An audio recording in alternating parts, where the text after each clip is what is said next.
What is up, and welcome back to another episode of the Growth 48 podcast. In this week's podcast, you'll be learning about high-level mastery when it comes to Facebook marketing, and our special guest is none other than my good friend, Nicholas Kusmich. Now, if you've never met Nicholas, he is the founder of NicholasKusmich.com, the Accelerator Alliance, and the creator of the Rapid Scaling Matrix. He's also worked with the who's who, from Joe Polish to Anthony Robbins, and we're going to be talking about the 5 key elements that it actually takes to create a high, rapid scaling Facebook campaign. Now, before we continue today's podcast, if you missed last week's podcast, I had my good friend David Newell on there, and we talked about the 5 must-known facts when it comes to buying online business. So if you're looking to invest in an online passive business, go check out episode 2 that's in the show notes. So without further ado, please sit back and relax and enjoy today's amazing podcast with none other than Nicholas Kusmich. Welcome to the Growth 48 podcast, where we interview top entrepreneurs and investors to learn how to master their strategies and tactics, from sales systems and marketing automations to how and why they invest in companies. All right, cool. So let's go over like the quick, 411 or the bird's eye view of that 30,000 plus ROI return. Yeah. So before you actually started executing it, what were some kind of key thought processes that you were doing to kind of strategize this whole marketing plan? Yeah. So do you want me to talk a little bit? Are we recording, by the way? Sure. Why not? Oh, sure. Yeah. Well, to see how proper we need to be, right? Oh, exactly. Well, I can give you the kind of the situation we were in first, and that will paint the picture of how and why I came up with the strategy that I did. Does that help? Beautiful. Okay, so the situation was a good friend of mine runs a successful marketing business. Well, not a marketing, it's a business coaching business. Has 4 events that he holds every year, and those are his key events because that's how he onboards people into his coaching program. So he was approaching, it was about 6 weeks out, 5 or 6 weeks out, approaching this upcoming live event. It's a 2-day live event, and he needed to fill it. So in context, he had a really bad experience with Facebook in the past. He had hired an agency to do this for him. He paid $80,000 in ad spend plus fees, and it resulted in, did he eventually make the money back? Maybe over the duration of a year or so. But it just wasn't a pleasant experience. So, he came to me very gun shy. He was like, dude, I don't have a good experience with Facebook. It kind of burned me in the past. But I do really need to hold this 2-day event. My ideal is having 50 to 70 paid people show up at the event. And paid means anywhere from $100 to $200 a ticket. So not high ticket, but he just needs those people paying to show up to the event. Sure. So he came to me, and here was a challenge. A couple sides to it. Challenge number 1 is that we had to fill the event quickly because we were about 5 to 6 weeks out. And because it's a live event, it's not like we could have dragged this on or rescheduled the event. The dates were set. It's hey, let's fill it. So that was one thing. And then the other kind of issue to that was, well, how can we accelerate the velocity of a prospect buying a ticket to this event, but how do we do that in the kind of like the least douchebag way possible? Because on Facebook, you technically shouldn't approach it directly with a direct sale. And those are the people who fail right now on Facebook, are the ones who are like, hey, I'm holding a live event. Let's run some ads to the live event and see what happens. And when you do that, you're not going to succeed because kind of it breaks the rules of Facebook, if you will. Does that make sense? Oh, yeah. So here was our scenario, essentially. Guy needed to put 50 to 70 people in a room at a $200 price point. We are 5 weeks out. We need to accelerate sales, but we had to do it in a way that didn't diminish his brand, and we had to do it in a way that stayed congruent with Facebook. And if we could do that, then, we would see this as a success. If we didn't, we would actually hurt his brand, and people would think that he's just kind of another douchebag sales guy. So what we did was I crafted up this idea that, well, I still am familiar with, and I think the best way to get someone into your ecosystem is through a lead magnet. So we had to come up with a lead magnet first. And then on the thank you page of that lead magnet, we had to what I call Godfather the goodie. And that means kind of make an offer that they can't refuse. And the second part of that is take that offer away from them in order to create urgency.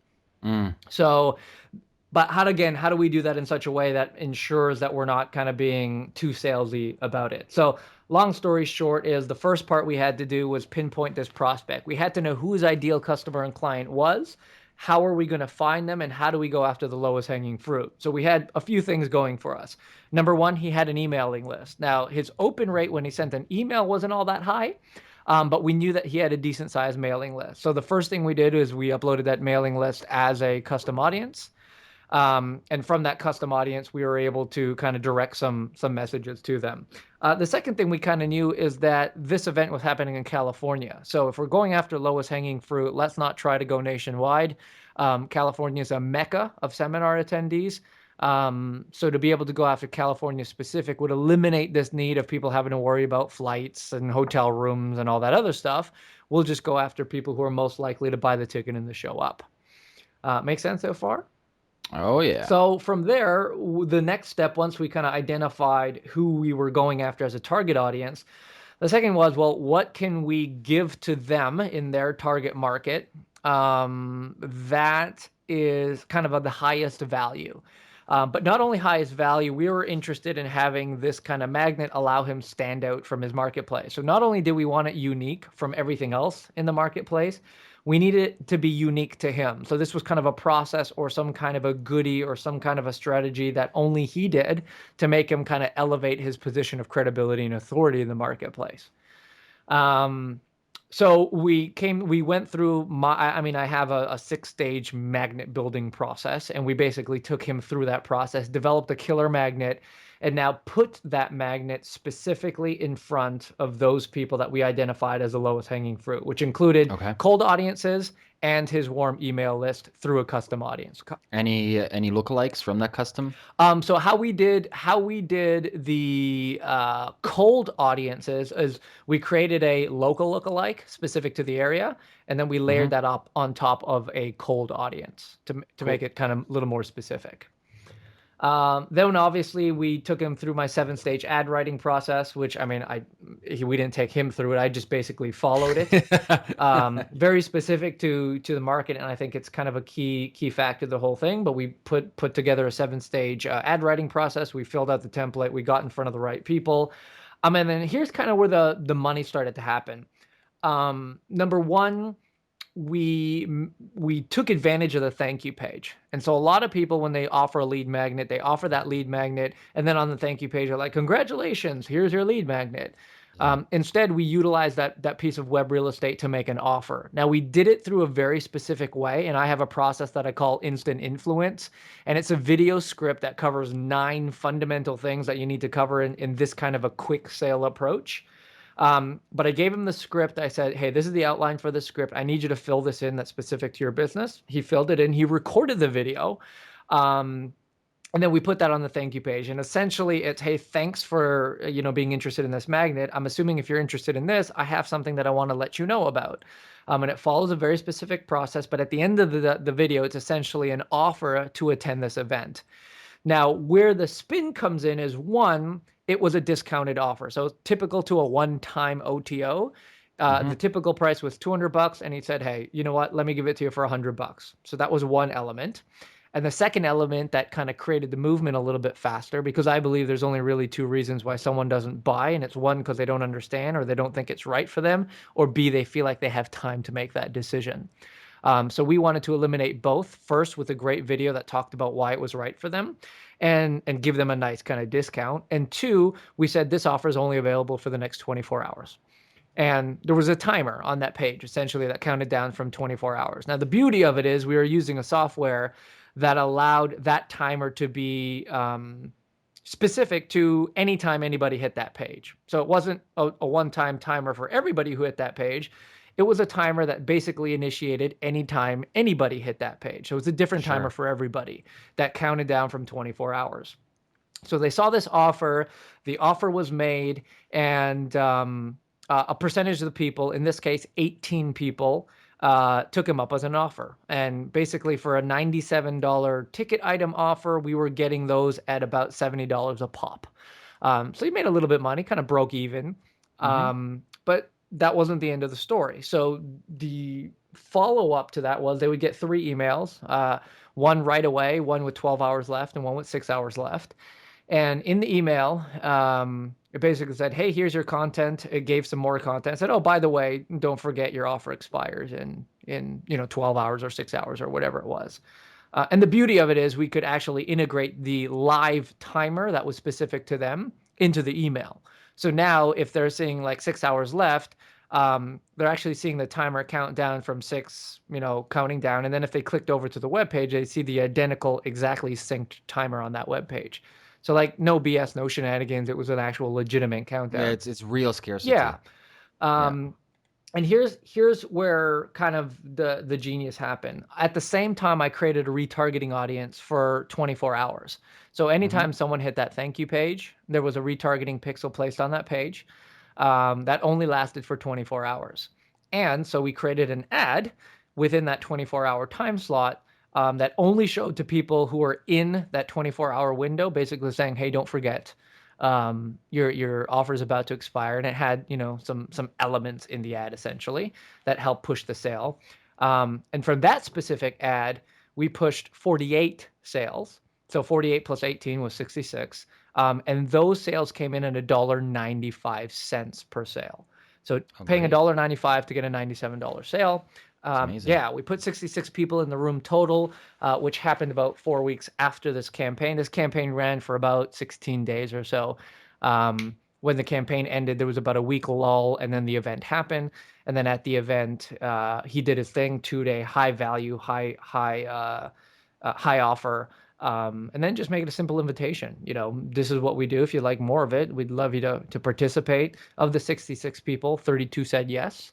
It was an $18,000 price point, which gives us $776,000 in revenue. The ad spend from what we did there for him was $1,853.68. So when you take the $1,800 and change, you put that into the revenue, which was $576,000.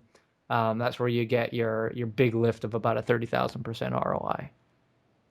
Now, going back to the script that you gave him for the video, is this a traditional VSL or was he in front of the camera like in person? Great question. It was an in-person thing, and I think that was very important for this purpose because he's a coach. Now, depending on the industry, because he's a coach, it was important that people got to see him, see a little bit of his personality, and see how he operated on camera. So this was a talking head direct-to-camera video. And then obviously there wasn't a buy. Was there a buy button directly below it? Or was that time? Like if I see the thank you page, this coach comes on, he's like, hey, Amir, thank you so much for getting your lead magnet. By the way, these pains, these problems, you're agitated and you're solving it.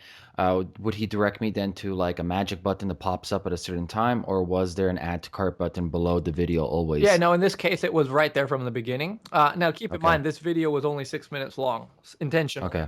And so, in 6 minutes, you have to cover some very specific things and you don't have too much time to do it. But in this case, because the video was so short, and it wasn't at all in any way, shape, or form positioned as a traditional VSL, there was no real hard offer made. And I think that's what's key to this, because in a normal scenario, you could do a 20-minute VSL or a 40-minute VSL. You could go through a typical VSL offer. But in this particular case, again, we needed to kind of tone down the douchebaggery and the sales side of it. And who has 40 minutes to watch a thank you page? That's true too. Yeah. But we had to kind of tone down the sales side of it and go heavy on other things. And that's what kind of allowed this process to work the way it did. I'm curious, did you, by any chance, were you testing any social proof below the video, like those Facebook comments or even like previous live streams from Periscope? Yeah, a great question. So this guy doesn't scope, so there wasn't anything like that. We could have probably put some Facebook comments or social proof below it, but in this case, we didn't. The only thing that appeared below the actual button to enroll was supporting text about the event and what someone could expect. So it was kind of like a mini sales page, but again, much more conversational, less salesy, and was just kind of benefit-driven copy that said that supported the event itself. Now let's go back to the lead magnet, because you said in the first page of the lead magnet, you also had the same offer for 48 hours. No. Oh, no. So What do you mean, on the lead magnet itself? Or? Itself, yeah. Was the offer in the lead magnet itself as well? So there was a call to action. It couldn't be as specific because we can't be like, hey, you have 48 hours or 24 hours to participate in this, because Sure. anyone's going to get it at any time. But it did push people to that offer page. And if they just happened to get in on that offer page within 24 hours, they would have seen the offer. If it was after 24 hours, they'd be automatically redirected to another page that expired that offer. Interesting. And the lead magnet was just a generalized type of, like, I guess a mini book, like a 6-page, 10-page. I'm just wondering kind of like how did you actually create it? What was the formatting and structure of it? Yeah, so it was a shorter one. It was about 4 or 5 pages long, which is what I like. It followed again my specific way of doing lead magnets, but in short, what it did was it took one small sliver element from his larger general coaching processes. Mm-hmm. Um, and it took that one small sliver element that would move the needle the most for somebody, and offered that in the form of a magnet. Plus, the benefits of some of that is that it also seeded that it was part of a much bigger process. And so by seeding that, it gives you an idea that, yeah, I'd kind of like to see what's next and what more I could do with it.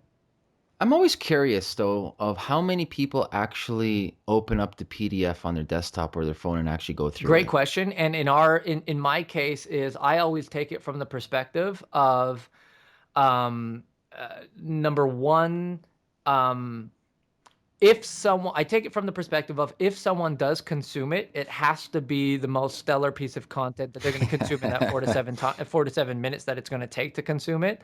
Yeah. And all the elements of a great magnet have to be there, including a strong call to action and the seeding and all that.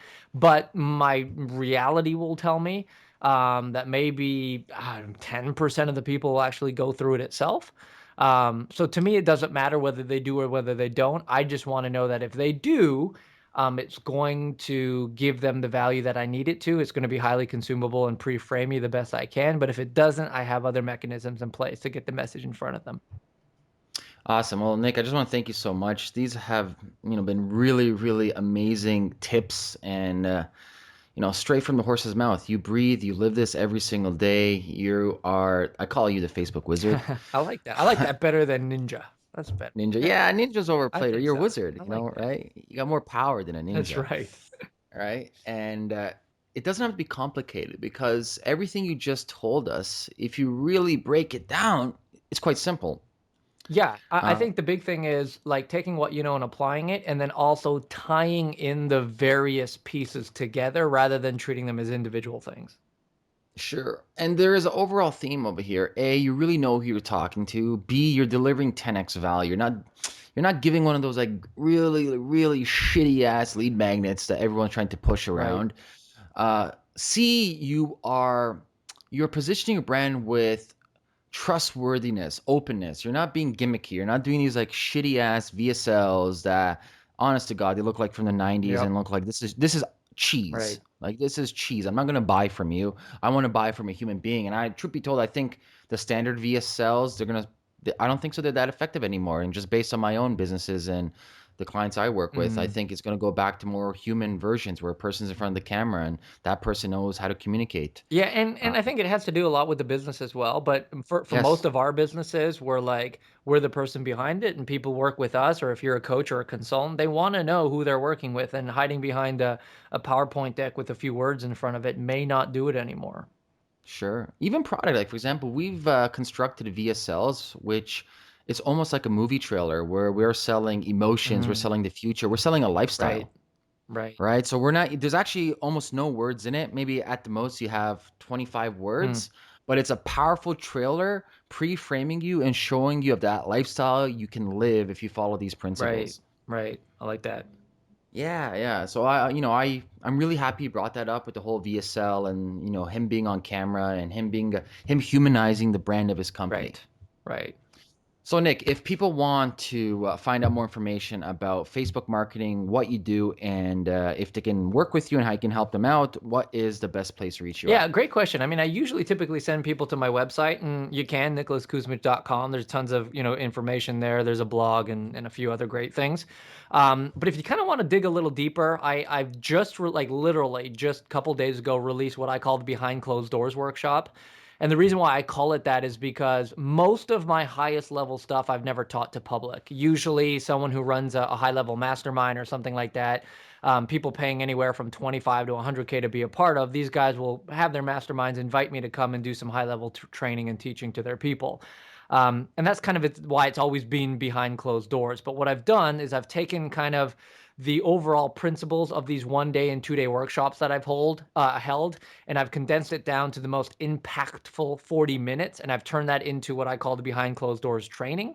And we're giving that away for free for a limited time. So if anyone wants that could be at nicksblog.com. So nicsblog.com/secret. They can just opt in. They'll see the kind of high level Behind Closed Doors training. Again, this is usually only available to people who've paid a ton of money for it, but I'm releasing kind of a higher level summary of it over there. So that might be of great value to some of your listeners here. That's beyond great value. I highly recommend anybody listening out there, go check it out. I'm going to check it out. Nice. All right, Nick, thanks so much for coming on the Growth 48 podcast. All right, brother. Have an amazing You day. too. This has been the Growth 48 podcast. Thanks for listening.